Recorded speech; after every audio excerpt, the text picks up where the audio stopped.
Angelina Jolie hired somebody to kill her because she wanted to commit suicide, but she didn't want to actually do it. So she hired somebody to kill her, and the hitman told her, I'm going to give you a certain amount of days. If you don't call me in this amount of time, I'm going to do it. But if you don't want it to happen, call me up and tell me not to do it.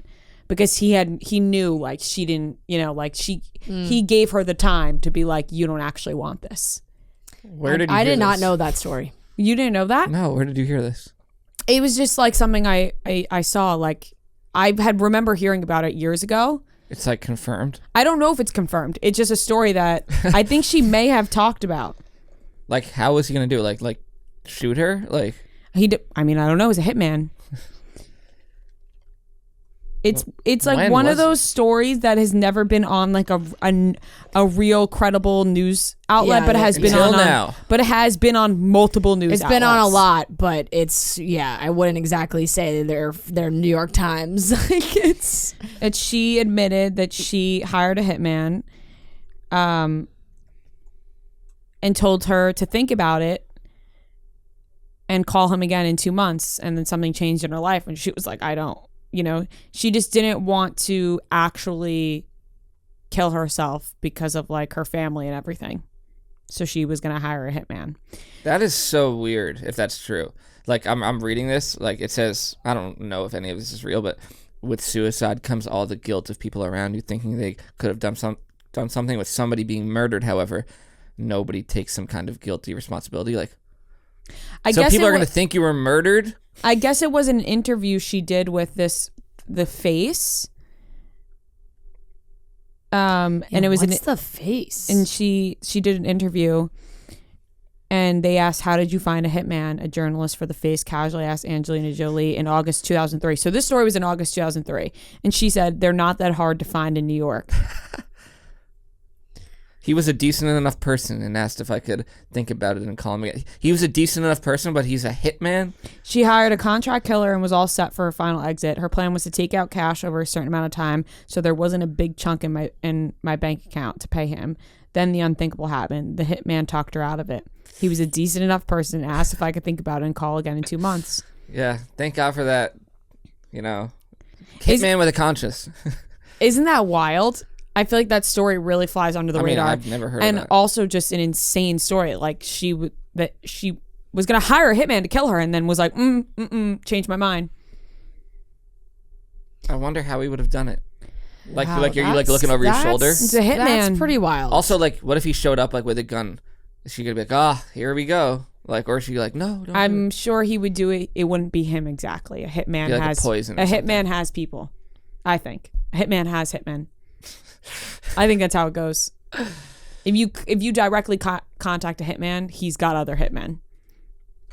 They're in a group. How do you find a hitman? She's like, it's pretty easy. Just like go on Craigslist.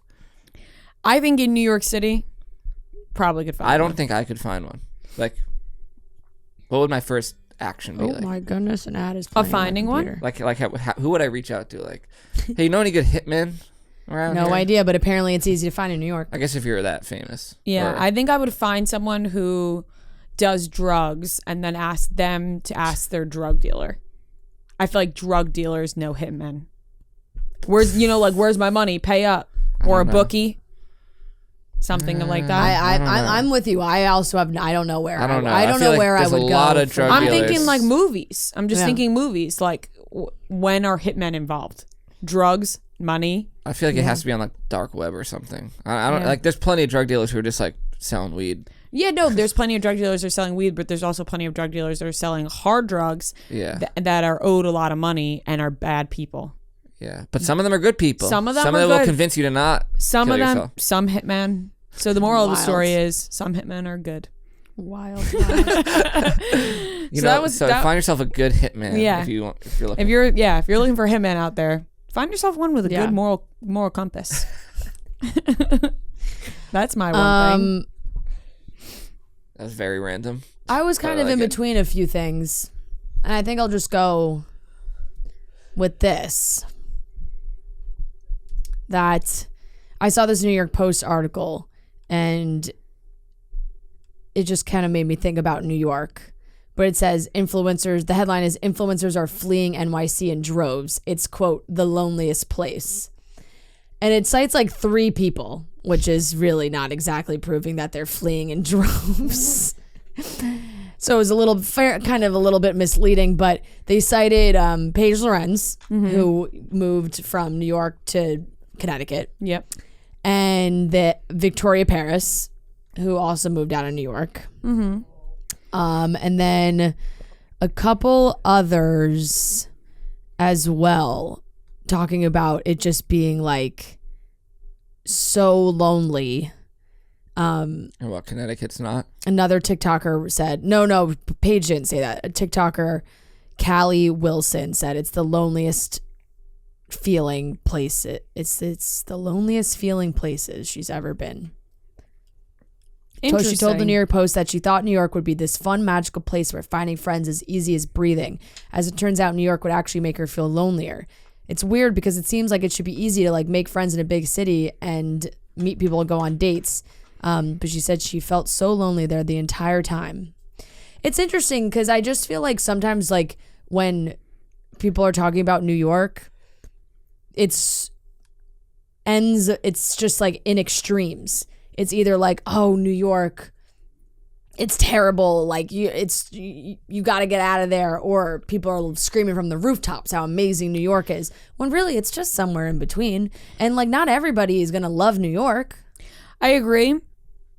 I could relate to my initial reaction is like, oh, New York lonely. That doesn't make sense. But when I was really anxious and depressed living in an apartment in New York City, I felt very lonely. That's why I think it's a personal. Yes, because but you know that there is so much going on outside of your doors. So I think it's a feeling of, wow, there's so much going on outside my doors, but I am so alone. Like I'm not hanging out with anybody. I'm not doing the things that I see everybody on the street walking to do. Yeah. You know what I mean? Yeah. Like they're out to dinner. They're going to this club. They're going to this party. They're going to that. But I am alone in my apartment. Yeah. And so I think that's where the loneliness could come in, where it's like if you're in the suburbs somewhere, you're not seeing people constantly. So when you're alone in your house, Right. you don't feel as alone. Does that make sense? I Am guess. I absolutely understand what you're saying.